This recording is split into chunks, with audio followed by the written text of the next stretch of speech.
मैं उत्तर महाराष्ट्र में दूसरी बार आया। मैं कोंकण भी गया, विदर्भ की भी गया, मैं मुंबई भी गया, सब जगह घूम कर आया हूं। मराठावाड़ा भी जाकर आया। ये चुनाव का परिणाम क्या आने वाला है जानना है क्या? जरा जोर से बोलो, जानना है? देखो 40 गांव वालों, 23 तारीख को अघाड़ी का सुपड़ा साफ होने वाला है।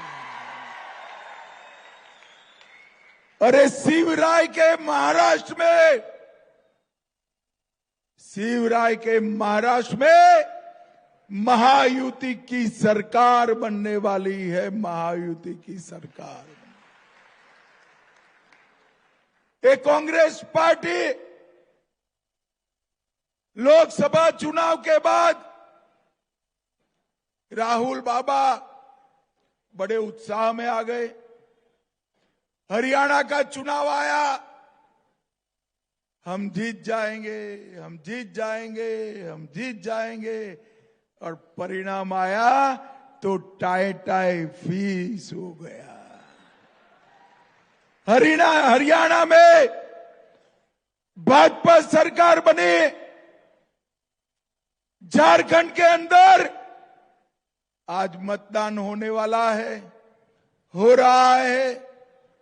झारखंड के अंदर भी भारतीय जनता पार्टी की सरकार बनेगी और महाराष्ट्र में महायुति की सरकार बनने वाली है। भाइयों बहनों, क्योंकि कांग्रेस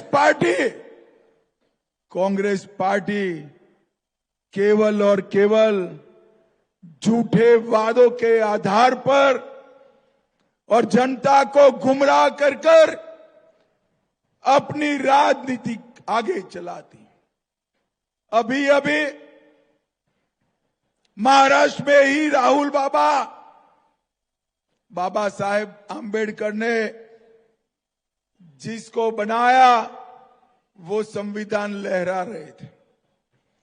संसद में शपथ ली तो भी वो संविधान की शपथ ली, और जब कुछ पत्रकारों के हाथ में वो संविधान आ गया, उसके पन्ने खोले तो सारे के सारे कोरे पन्ने थे भाई, अंदर एक भी शब्द नहीं लिखा था।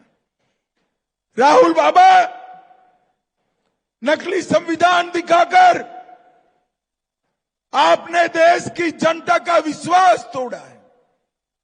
आपने बाबा साहेब आंबेडकर का अपमान करने का काम किया है, और जिस संविधान की दुहाई देते हो वो संविधान को कभी आपने खोलकर पढ़ा है या नहीं पढ़ा है वो भी मुझे मालूम नहीं है।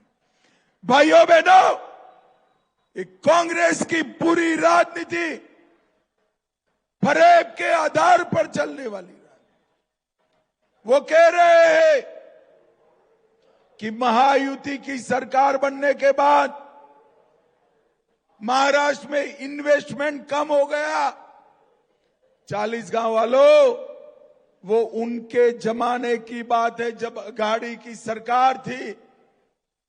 एकनाथ शिंदे और देवेंद्र जी की, अजीत दादा की सरकार बनने के बाद 2 साल से एफडीआई में हमारा महाराष्ट्र पूरे भारत में नंबर 1 है, नंबर 1। और जो सारे विकास के काम पहले देवेंद्र फडणवीस सरकार ने किए थे, वो सारे विकास के काम अघाड़ी की सरकार ने बंद कर दिए। उसको फिर से एकनाथ जी और देवेंद्र फडणवीस ने चालू करने का काम किया है। भाइयों बहनों, आपका एक वोट सिर्फ मंगेश जी को विधायक नहीं बनाएगा। आपका एक वोट महाराष्ट्र की लाडली बहना के अकाउंट में 2100 रुपया जमा करने वाला। आपका एक वोट महाराष्ट्र के किसानों के बैंक अकाउंट में अभी 12,000 रुपया आता है।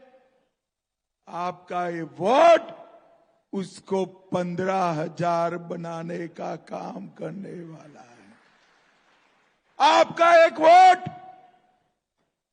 महाराष्ट्र में एमएसपी के ऊपर 20% भावांतर योजना से किसानों के अकाउंट में पैसा देने वाला आपका एक वोट बनने वाला है।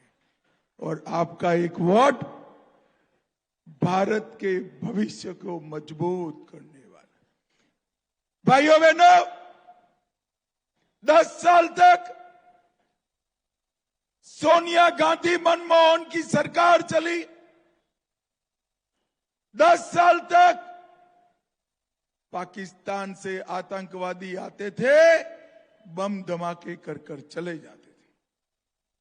मुझे बताओ भाइयों बहनों, इस देश से आतंकवाद और नक्सलवाद समाप्त करना चाहिए था या नहीं करना चाहिए था? जोर से बोलो, करना चाहिए था या नहीं करना चाहिए था?